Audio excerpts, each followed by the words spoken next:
Hello and welcome back to Cracking the Cryptic, and we're into the absolute home stretch for the Kickstarter. When this video is released, there'll just be 2 days to go, and the Kickstarter page is counting down in hours now. We've reached almost every stretch goal we've set, and that is going to mean that there will be now 20 community selected puzzles in the book to go with originally 25, but what is now 26 historic puzzles and 27 new puzzles from those same contributors. We also asked Ben Needham, who set the first puzzle hunt, which was brilliant, to contribute a new puzzle. So that's all absolutely guaranteed. 27 new puzzles, and effectively 26 plus 20, 46 historical great puzzles from the site. And there's no doubt that we've passed the stretch goal to say that we'll have to do blind solves, Simon and myself, for every one of the new puzzles. We don't mind putting in that extra work because you guys have been so supportive. That's absolutely fine. We're also going to reach we've reached the things like bookmarks and biographical info, targets, and we're closing in very fast as I speak. We may have reached it by the time this goes out on even the PDF target, which will give all Kickstarter contributors a PDF of the book as well. So great. Thank you so much for your support. It's really, really touching. We're honestly honoured.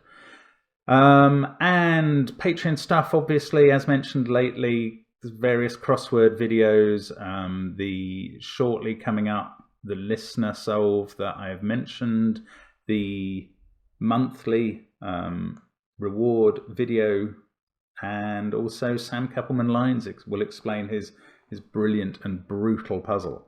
Now, today's puzzle has come from Charlie Red. He was watching me about a month ago when I did a puzzle that involved various rows of the column having three three-digit squares. Sorry, I keep saying three-digit squares. And I had wondered whether any of them led to the whole thing being a 9-digit square. And I was aware that there are various pan-digital squares involving the numbers 1 to 9 once each. There is quite a long list of them, I think, if you were to program your computer to churn them out. But what I didn't expect is that somebody would come up with a puzzle that uses them. So here in Charlie Red's puzzle, which is all based on squares, we have a number of given digits that are all selected from 1s, 4s, 6s and 9s, I think because the first 4 squares are 1, 4, 9 and 16. And we have a number of arrows in the grid. These are all 3-digit squares in the direction of the arrow. So here, for instance, that might be 2, 5, 6 running around there. I hope it is, but we'll see. And then there are some cages. If you look closely at the grid, you'll see 3 1-cell cages, a 2-cell, a 4-cell, and 2 9-cell cages. Now, one of them you can see contains 2 9s already.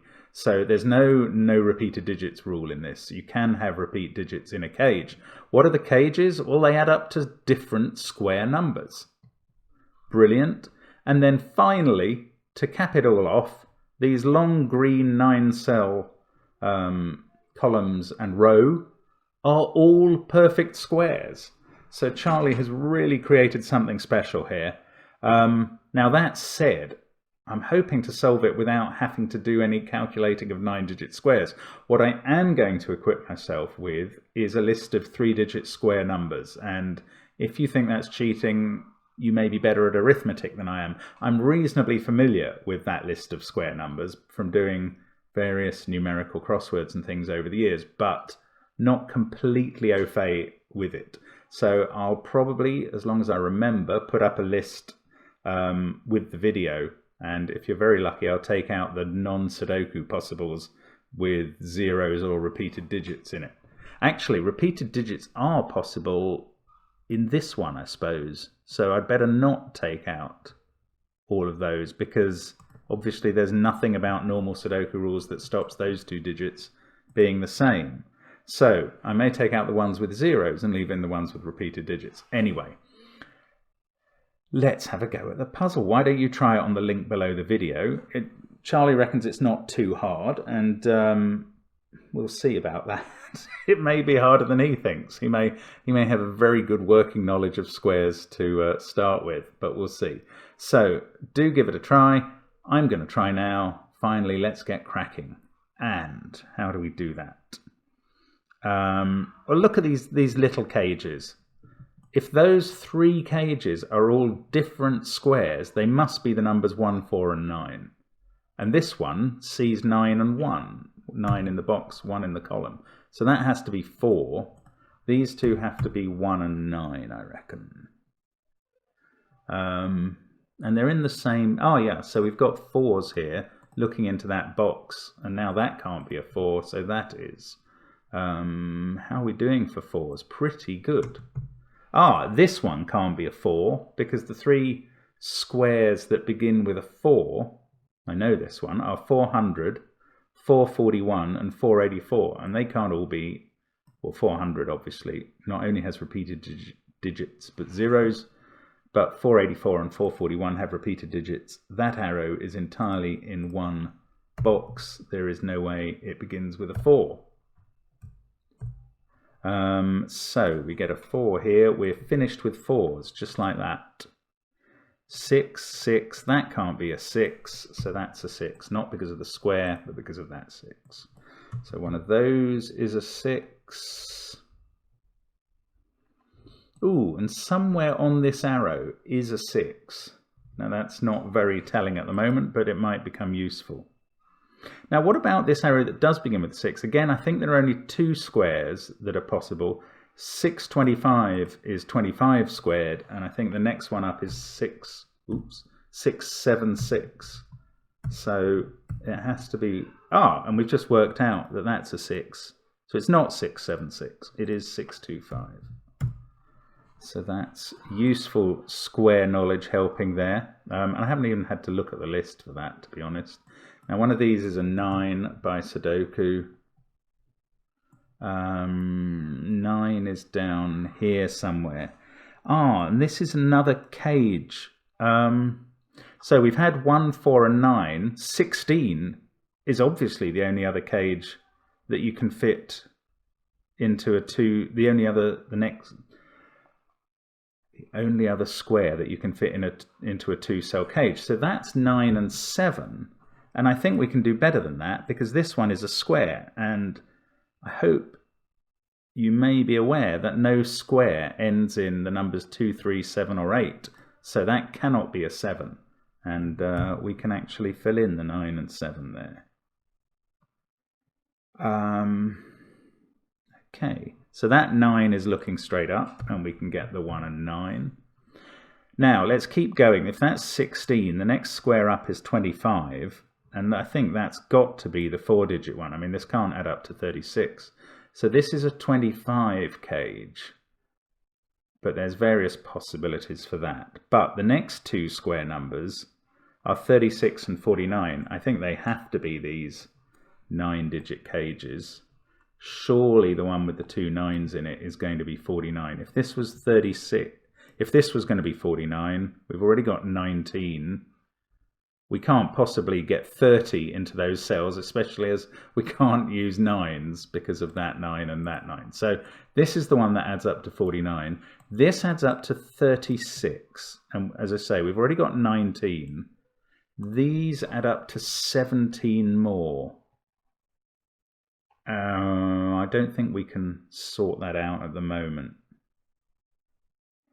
Okay, we'll come back to that. One of those is a 1 by Sudoku, so that's quite interesting already. Now, I keep looking at this as a cage and going, oh, there can't be a 2 in it, but that's absolutely not true. That 2 doesn't stop there being a 2 in one of those cells because we are allowed repeat digits. In fact, there could even be a 1 here. In fact, there is a 1 in one of these 2 cells. So there could be 2 1s still to come in this cage. I don't know. Now, what's this one ending in 9? So quick look at my list. It can't be 169, obviously. 289, that is definitely possible. 529 or 729. Oh, can't be 729 now we've got 7. So it could be 529. So actually not that helpful, but now I see 2 9s. Give me a 9 here and here, and we're almost finished with 9s. There's one little quadrant of them remaining, 2 more 9s to fill in. Now, what's this square ending in a 6? 2 5 6? No, actually it can't be 2 5 6, because if you had 2 5 there and 2 5 there, you can't fit both 2 and 5 into row 4 there. So it's not 2 5 6. Can't be 5 7 6. Now we've got that 5. Can't be 6 7 6 with a 6 in the column. I've run out. No, I haven't. It's got to be 1 9 6. I missed that. Okay, 1 9 6. 1 1. Yes, we can get rid of the 1 there. Put it in here. That gives us a 1 here. We do get those 2 1s into this cage.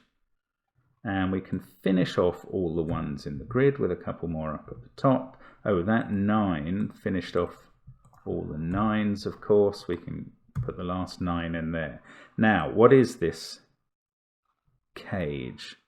10, 18, 20, 21. It's got to add up to 36. These have to add up to 15. They have to be 8 and 7 because 9's already gone. 8 there because of the 7 here. That fixes this square. And we're going on very nicely now. 2 and 3 to go in there. 7, 4, 1, 9, 6. Oh, don't know about these. Let's look at the column. 7 and 8 have to go in here. Now this cage has to add up to 25. With a 1 in it now, that has to be 7 or 8. So it has to be 8. And that fixes all the 8s and 7s up there. 3 is the naked single at the top.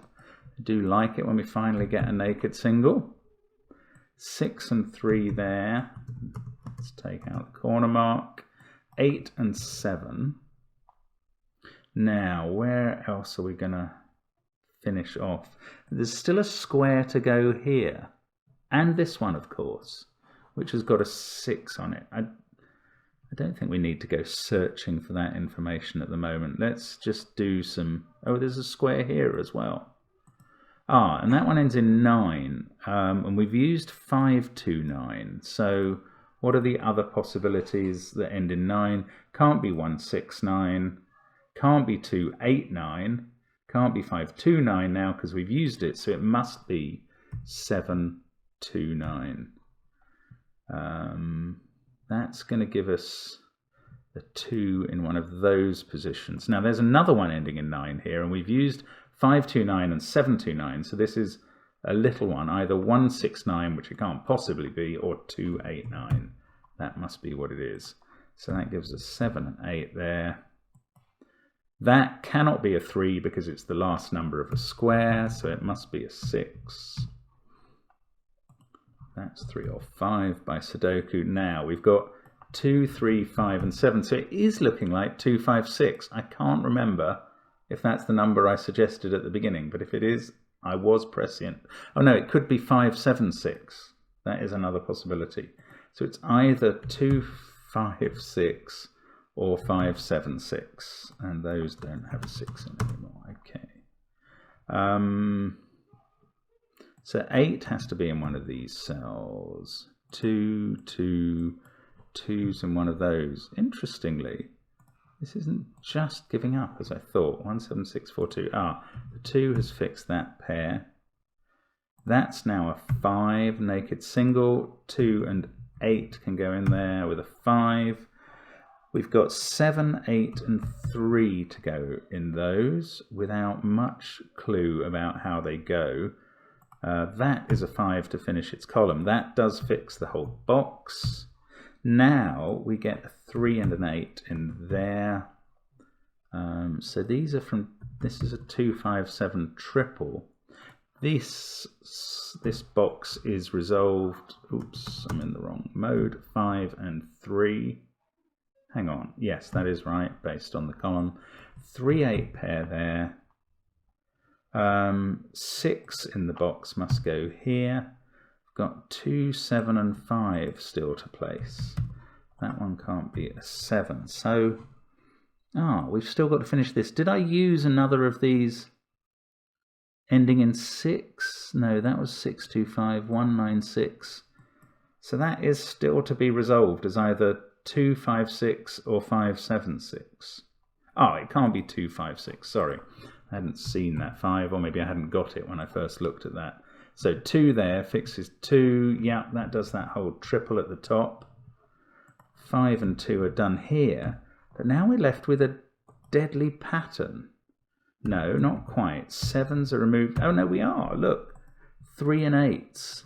But of course this cage brilliantly has to add to 49. And look, we can, the numbers, the givens that we've got already, 9, 14, 16, 18, 27, 34. This too must be a 3/8 pair.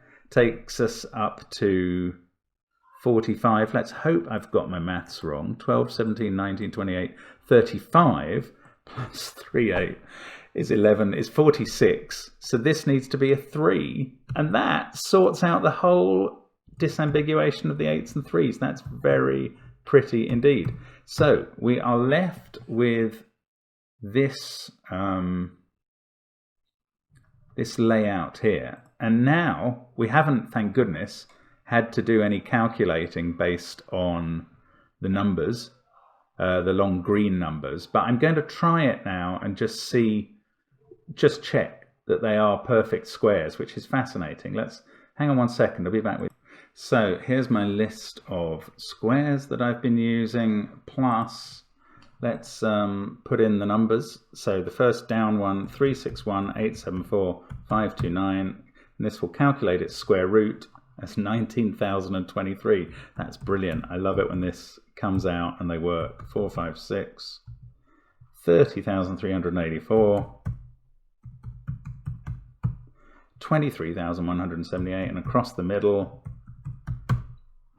there we go, 27,129. So that's brilliant. They are perfect squares, 9-digit squares that fit in a Sudoku. Lovely to get those worked in.